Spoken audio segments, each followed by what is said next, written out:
can get a good understanding of how the class will operate. So, here's some contact information. Email is the best method of contact for me. I check it all the time. I can respond very quickly. So that is your best bet. I mean, you can call me. That's my extension, but email is the best method. And for office hours, I'm not much of a early bird, so after school works best. I usually stay 20 to 30 minutes every day, and if no students come in, then I'll leave. But generally the first 20-30 minutes after school, I'll help out any students, and if they need help after that 30 minutes, of course I will stay and we'll figure out what we need to figure out. So, the course overview. I think physics is pretty fun. Unfortunately, that is not a picture of me. We're going to do a little math, a little scientific thinking, which has to do with the scientific method. We're going to go with some linear motion, some forces, some energy, momentum, waves. Hopefully, we'll get to do some magnet stuff, because magnets are always fun. Do a little heat, hopefully not get burned. And then we're going to do a lot of experiments. So I hope you students are ready to design your own experiments, because there will be opportunities to do that. And those will be very challenging. And parents, I hope you're ready to help if you can. I don't expect all of you to be physicists, but if your child needs a little help or anything, just help out. And if you need any of my help, I am always available via email or in school. So do not be afraid to ask questions at all, ever. Please, please, please ask questions. So this class, we're going to focus on a growth mindset. So what that means is basically there's no one and done assignment or skill. Students can reassess any skills or assignments that they've taken before, other than the midterm and final. But there's never the end. There's no end. You're always growing. Students are always growing. They might start out the year not doing so hot grade-wise, but they will get better and better each and every day. So with nothing set in stone, this encourages risk-taking, because students know that they can always come back and redo something. So hopefully students take more risks. They're not so focused on the now. There's some leeway, because we're going to be focusing on growth and not necessarily grades. So the required materials, we'll need a 1-inch 3-ring binder minimum. You can have larger if you want.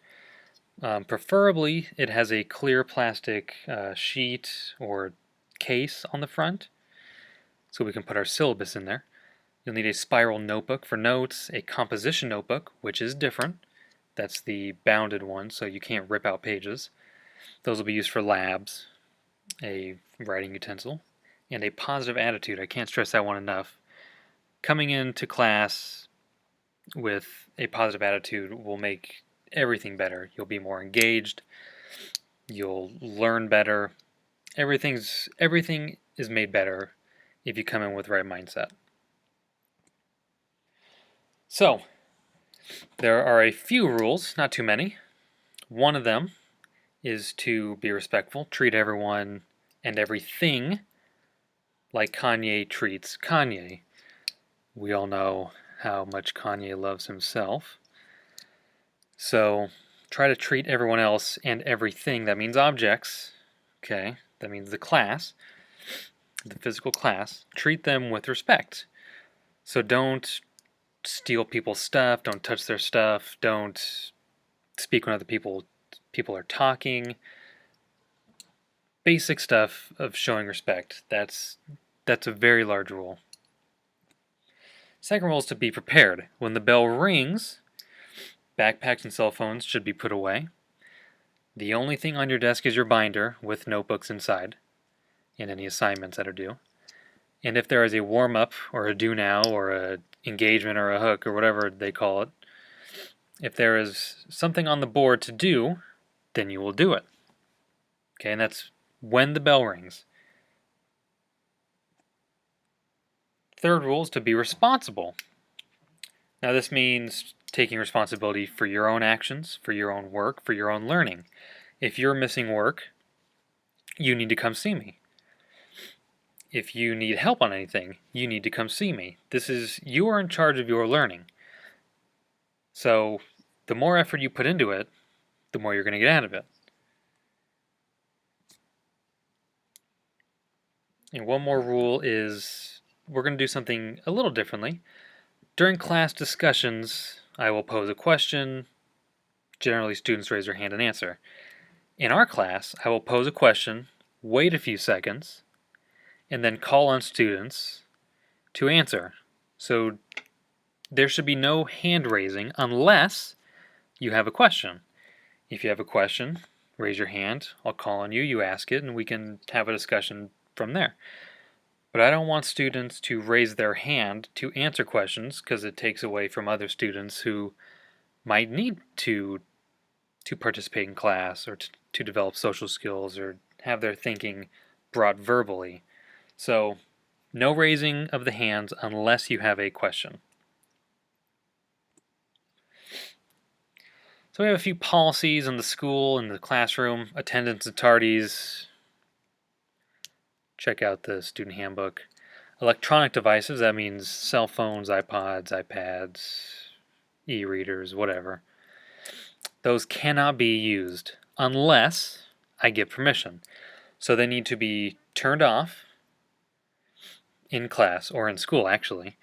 So in class, if I say students, if you want, grab your phones, take a picture of this or take a video of this, that's fine. You can take them out and do what I instruct you to do. But other than that, cell phones cannot be used or visible. If they're visible, I take them away, confiscate them, bring them to the office, and parents will have to come get them, and no one wants that. For using the bathroom or going out of the classroom to go to the locker or get some water or whatever, you're not going to ask me. Okay, there's nothing worse than having a class discussion and then all of a sudden student raises his hand and asks, can I go to the bathroom? Can I get some water? It just kills all the momentum we had.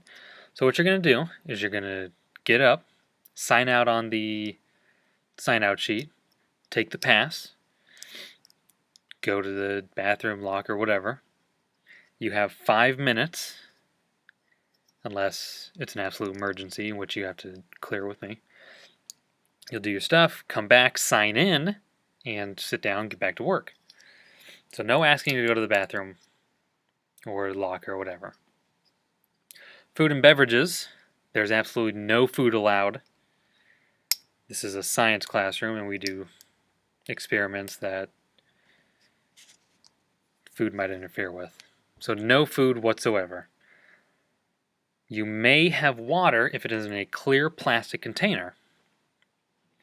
So no food, water, possibly okay. Makeup work, student handbook, and late work. All late work must be turned in. This is because I use assignments to determine how well you're doing in class, how well you're understanding the material. If you don't turn in 3 assignments in a row, I have no idea if you're understanding the stuff, if you just keep forgetting your homework, stuff like that. So all late work must be submitted. In other classes, late work will be penalized, but in this class, late work can still receive full credit for the mastery. Now, in the grading categories, there's a thing called professionalism. Now, if you turn in late stuff or miss deadlines or don't turn stuff in, then your professionalism will be marked down, but the actual assignment will still receive full credit. So all late work must be submitted. I use it as a gauge. You should use it as a gauge. Everything is better when you know where you're at in the class. And academic honesty or integrity or whatever, basically don't cheat. Okay? Tests, quizzes, labs, whatever. They're not as important as learning.